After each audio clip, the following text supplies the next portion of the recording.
External Ministry, Subramanian Jaishankar, Chief Minister of Army Staff Asif Munir and National Security Advisor Ajit Doval and Asim Malik ಅನ್ನೋದಾಗಿ ಪಾಕಿಸ್ತಾನದ ವಿದೇಶಾಂಗ ಸಚಿವ ಹೇಳಿಕೆಯನ್ನ ಕೊಟ್ಟಿದ್ದಾರೆ.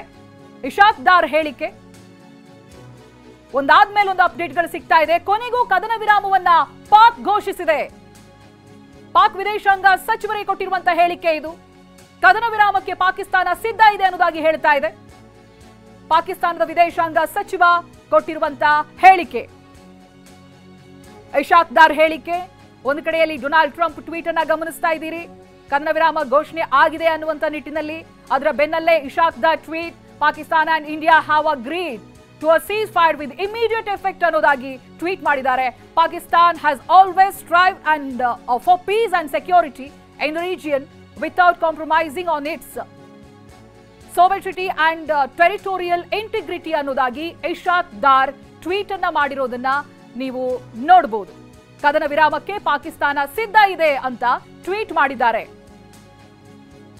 ಅಲ್ಲಿಗೆ ಇದೊಂದು ಅಂತ್ಯ ಕಾಣ್ತಾ ಇದೆಯಾ, ಒಂದು ಎಂಡ್ ಬರ್ತಾ ಇದೆಯಾ ಅನ್ನುವಂಥ ಪ್ರಶ್ನೆಗಳು ಕೇಳ್ತಾ ಇದೆ. ಬಟ್ ಭಾರತದ ಯಾವುದೇ ಅಧಿಕೃತ ಟ್ವಿಟರ್ ಹ್ಯಾಂಡಲ್ ಆಗಿರಬಹುದು ಅಥವಾ ಸೋಷಿಯಲ್ ಮೀಡಿಯಾಗಳಲ್ಲಿ ಈ ಬಗ್ಗೆ ಯಾವುದೇ ಮಾಹಿತಿಗಳನ್ನ ಇದುವರೆಗೂ ಹಂಚಿಕೊಂಡಿಲ್ಲ.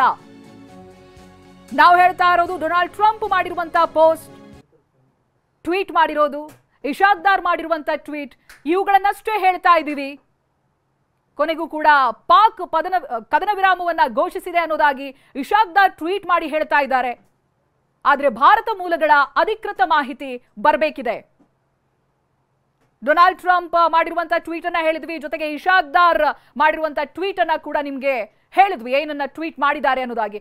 ಆಸ್ ಇಫ್ ಕದನ ವಿರಾಮವನ್ನ ಘೋಷಿಸಿದ್ದೀವಿ ಅಂತ ಅಧಿಕೃತವಾದಂತಹ ಟ್ವಿಟರ್ ಹ್ಯಾಂಡಲ್ ಇಶಾಕ್ ದಾರ್ ಮಾಡಿರುವಂತಹ ಟ್ವೀಟ್. ಅದರ ಜೊತೆಗೆ ಡೊನಾಲ್ಡ್ ಟ್ರಂಪ್ ಕಂಗ್ರಾಚುಲೇಟ್ ಮಾಡಿದ್ದಾರೆ. ಮಾತುಕತೆಗಳು ನಡೆದು ಹೋಗಿದೆ, ಕದನ ವಿರಾಮ ಘೋಷಣೆ ಕೂಡ ಆಗಿದೆ, ಕಂಗ್ರಾಚುಲೇಷನ್ಸ್ ಅನ್ನೋದಾಗಿ ಹೇಳಿದ್ದಾರೆ. After a long night of talks mediated by the United States, ನಾವು ಮಧ್ಯಸ್ಥಿಕೆಯನ್ನು ವಹಿಸಿದ್ದೀವಿ ಅಂತ.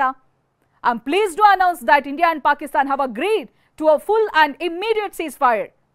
ಹಾಗೆ congratulations to both countries on using common sense and great intelligence. Thank you for your attention to this matter ಅನ್ನೋದಾಗಿ ಅಧಿಕೃತ Twitter ಹ್ಯಾಂಡಲ್ನಲ್ಲಿ Donald Trump tweet ಅನ್ನ ಮಾಡಿದ್ದಾರೆ. ಇದನ್ನ ಅಲ್ಲಲ್ಲಿ ಸಭೆಗಳಲ್ಲಿ ಮಾತನಾಡ್ತಾ ಇದ್ರು. ಎರಡೂ ದೇಶಗಳು ಕೂಡ ಬುದ್ಧಿವಂತರು, ಕುಳಿತು ಬಗೆಹರಿಸ್ಕೊಳ್ತಾರೆ ಅನ್ನುವಂಥ ಮಾತನ್ನ ಹೇಳ್ತಾ ಇದ್ರು.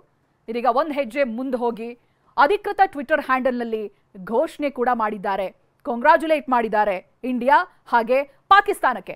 ಈ ಬಗ್ಗೆ ಇನ್ನಷ್ಟು ಮಾಹಿತಿಯನ್ನ ಪಡೆದುಕೊಳ್ತಾ ಹೋಗ್ತೀನಿ. ಪ್ರತಿನಿಧಿ ಹರೀಶ್ ಲೈವ್ ನಲ್ಲಿ ಜಾಯ್ನ್ ಆಗ್ತಾ ಇದ್ದಾರೆ. ಹರೀಶ್, ನಾವು ಗಮನಿಸಿದ ಹಾಗೆ ಇಶಾಕ್ ದಾರ್ ಟ್ವೀಟ್ ಮಾಡ್ತಾರೆ, ಡೊನಾಲ್ಡ್ ಟ್ರಂಪ್ ಟ್ವೀಟ್ ಮಾಡ್ತಾರೆ, ವಿದೇಶಾಂಗ ಇಲಾಖೆಯ ಕಾರ್ಯದರ್ಶಿ ಅಮೆರಿಕ ಅವರು ಕೂಡ ಟ್ವೀಟ್ ಮಾಡ್ತಾರೆ, ರೂಬಿಯೋ. ಬಟ್ ಅಧಿಕೃತವಾದಂತಹ ಮಾಹಿತಿ ಭಾರತದಿಂದ ಎಲ್ಲಿ ಬರ್ತಾ ಇದೆ? ಹರೀಶ್, ಏನೇನು ಗೊತ್ತಾಗ್ತಾ ಇದೆ ಈ ಕ್ಷಣಕ್ಕೆ?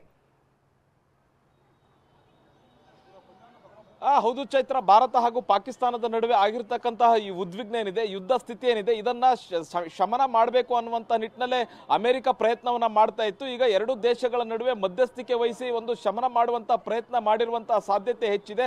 ಅದೇ ರೀತಿಯಾಗಿ ಈಗ ಅಮೆರಿಕ ಅಧ್ಯಕ್ಷ ಡೊನಾಲ್ಡ್ ಟ್ರಂಪ್, ಉಪಾಧ್ಯಕ್ಷ JD ವ್ಯಾನ್ಸ್ ಜೊತೆಗೆ ವಿದೇಶಾಂಗ ಕಾರ್ಯದರ್ಶಿ ಮಾರ್ಕ್ ರೂಬಿಯೋ ಅವರು ಘೋಷಣೆಯನ್ನ ಮಾಡಿರುವಂತಹದ್ದು.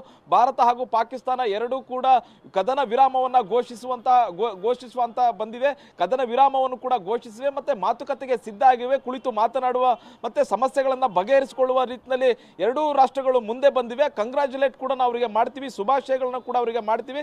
ಮತ್ತೆ ಎರಡೂ ರಾಷ್ಟ್ರಗಳ ಮುಖ್ಯಮಂತ್ರಿಗಳು ಇದಕ್ಕೆ ಒಪ್ಪಿಕೊಂಡಿದ್ದಾರೆ, ಕದನ ವಿರಾಮವನ್ನ ಘೋಷಿಸಲಿಕ್ಕೆ ಒಪ್ಪಿಕೊಂಡಿದ್ದಾರೆ ಅನ್ನುವಂತಹ ಮಾಹಿತಿಯನ್ನ ಅಮೆರಿಕ ಅಧ್ಯಕ್ಷ ಡೊನಾಲ್ಡ್ ಟ್ರಂಪ್ ಅವರು ಹೇಳಿದ್ದಾರೆ. ಅಮೆರಿಕ ಉಪಾಧ್ಯಕ್ಷ JD ವ್ಯಾನ್ಸ್ ಕೂಡ ಇದನ್ನೇ ಹೇಳಿರುವಂತಹದ್ದು. ಜೊತೆಗೆ ಅಮೆರಿಕ ವಿದೇಶಾಂಗ ಕಾರ್ಯದರ್ಶಿ ಮಾರ್ಕ್ ರೂಬಿಯೋ ಕೂಡ ಇದನ್ನೇ ಹೇಳಿದ್ದಾರೆ. ಕಳೆದ 3-4 ದಿವಸಗಳಿಂದ ಭಾರತ ಹಾಗೂ ಪಾಕಿಸ್ತಾನದ ನಡುವೆ ಪರಿಸ್ಥಿತಿ ತೀರಾ ಉದ್ವಿಗ್ನತೆಗೆ ತೆರಳಿತ್ತು. ಪಾಕ್ ಹಾಗೂ ಭಾರತದ ನಡುವೆ ಅನೇಕ ದಾಳಿಗಳು ನಡೆದಿವೆ. ಭಾರತ ಕೂಡ ಪಾಕಿಸ್ತಾನದ ಮೇಲೆ ದಾಳಿ ಮಾಡಿದೆ, ಪಾಕಿಸ್ತಾನ ಕೂಡ ಭಾರತದ ಮೇಲೆ ದಾಳಿ ಮಾಡಿದೆ. ಪರಿಸ್ಥಿತಿ ವಿಕೋಪಕ್ಕೆ ಹೋಗ್ತಾ ಇತ್ತು. ಮತ್ತೆ ಇವತ್ತು ಪಾಕಿಸ್ತಾನ ಕೂಡ ಅಣ್ವಸ್ತ್ರ ಬಳಕೆ ಮಾಡುವ ವಿಚಾರವೂ ಕೂಡ ಒಂದು ಸಭೆಯನ್ನ ಮಾಡಿದೆ ಅನ್ನುವಂತ ನಿಟ್ಟಿನಲ್ಲಿ ಒಂದು ಚರ್ಚೆಗಳು ನಡೆದಿತ್ತು. ಮತ್ತೆ ಅದನ್ನ ಈ ತರದ ಚರ್ಚೆ ಆಗಿಲ್ಲ ಅನ್ನುವಂತ ನಿಟ್ಟಿನಲ್ಲಿ ಕೂಡ ಪಾಕಿಸ್ತಾನ ಹೇಳ್ತಿತ್ತು. ಈ ಕಡೆ ಭಾರತದಿಂದಲೂ ಕೂಡ ಪ್ರಧಾನಿ ನರೇಂದ್ರ ಮೋದಿ ಅವರು ಎಲ್ಲ ಮೂರು ಸೇನೆಗಳ ಮುಖ್ಯಸ್ಥರುಗಳೊಂದಿಗೆ ಚರ್ಚೆನ ಮಾಡಿದ್ರು, ರಕ್ಷಣಾ ಸಚಿವರೊಂದಿಗೆ ಚರ್ಚೆನ ಮಾಡಿದ್ರು, NSA ಅಜಿತ್ ದೋವಲ್ ಅವರ ಜೊತೆನೂ ಕೂಡ ಚರ್ಚೆಯನ್ನ ಮಾಡಿದ್ರು. ಒಂದು ರೀತಿಯ ದೊಡ್ಡ ದಾಳಿಗೆ ಭಾರತ ಕೂಡ ಸಿದ್ಧ ಆಗ್ತಾ ಇತ್ತು. ಇದರ ಮಧ್ಯೆ ಅಮೆರಿಕ ಮಧ್ಯಸ್ಥಿಕೆಯನ್ನು ವಹಿಸಿದಂತೆ ಕಾಣಿಸ್ತಾ ಇದೆ. ಭಾರತ ಹಾಗೂ ಪಾಕಿಸ್ತಾನದ ಪ್ರಧಾನಿ ಇಬ್ಬರ ಜೊತೆನೂ ಕೂಡ ಮಾತನಾಡಿ ಇಬ್ರು ಕೂಡ ಕದನ ವಿರಾಮವನ್ನ ಘೋಷಣೆ ಮಾಡಬೇಕು ಅನ್ನುವಂತ ನಿಟ್ಟಿನಲ್ಲಿ ಮಾತುಕತೆಯನ್ನ ಮಾಡಿದೀವಿ. ಎರಡೂ ದೇಶಗಳು ಕೂಡ ಕದನ ವಿರಾಮವನ್ನ ಘೋಷಣೆ ಮಾಡ್ತವೆ ಅನ್ನುವಂತ ನಿಟ್ಟಿನಲ್ಲಿ ಅವರು ರೈಟ್. ಹರೀಶ್